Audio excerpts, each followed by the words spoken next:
చెప్పరా, చెప్పు. బంగారాజు ఎక్కడున్నారో చెప్పరా. ఏంట్రా నవ్వుతున్నావు? రాజుగారు ఎక్కడున్నారో చెప్పకపోతే నిన్ను చంపేస్తాను.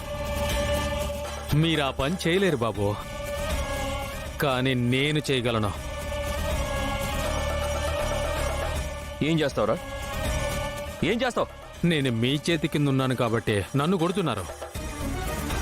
బంగారాజు నా కత్తి కింద ఉన్నాడు. నేను ఒక్క కాల్ చేశానంటే వాడి కంఠం కోసేస్తారు.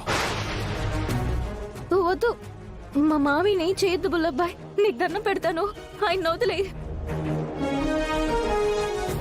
వీణ్ణి బతులాడతారేంటండి? చెప్పరా, చెప్పు. ఎంతో కష్టపడి కిడ్నాప్ చేశాను బాబు. హ, అంత ఈజీగా చెప్పేస్తానా? ఎందుకు కిడ్నాప్ చేసారా? ఏం కావాలి?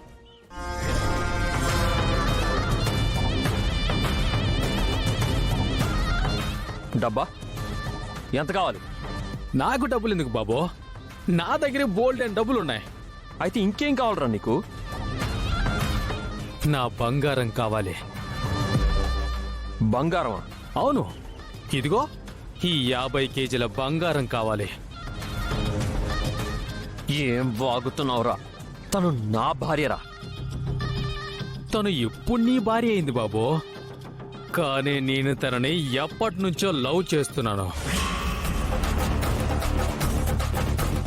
చిన్నప్పటి నుంచి తనే నా భార్య అనుకున్నాను. తన వెంట పడ్డాను. తను అడిగినవి అడగనవి అన్నీ ఇచ్చాను. మా ఇల్లు కూడా ఇచ్చి కంటికి రెప్పలా చూసుకుంటా ఉంటే నువ్వు వచ్చి తనని గద్దలా ఎగరేసుకుపోయావు. నా బంగారాన్ని నాకు ఇచ్చేస్తే నేను మీ బంగారాజును మీకు ఇచ్చేస్తాను. ఏంట్రా పిచ్చి పిచ్చిగా ఉందా? మర్యాదగా రాజుగారు ఎక్కడున్నారో చెప్పు, లేదంటే నా చేతిలో చస్తావు. మనిషినిచ్చేదానికి మటర్లు ఎందుకు బాబు? సింపుల్ గా ఎక్స్చేంజ్ చేసుకుందాం. నా బంగారాన్ని నాకు ఇచ్చేసి మీ బంగారాజుని మీరు తీసుకెళ్ళండి. రేయ్, నీకు మాటలతో చెప్తే అర్థం కాదురా. రేయ్, పెళ్ళైన అమ్మాయి గురించి అలా మాట్లాడడం తప్పురా. మర్యాదగా రాజుగారు ఎక్కడున్నారో చెప్పు. చెప్పరా. చెప్తా, కానీ బంగారాజు ఎక్కడున్నాడని కాదు,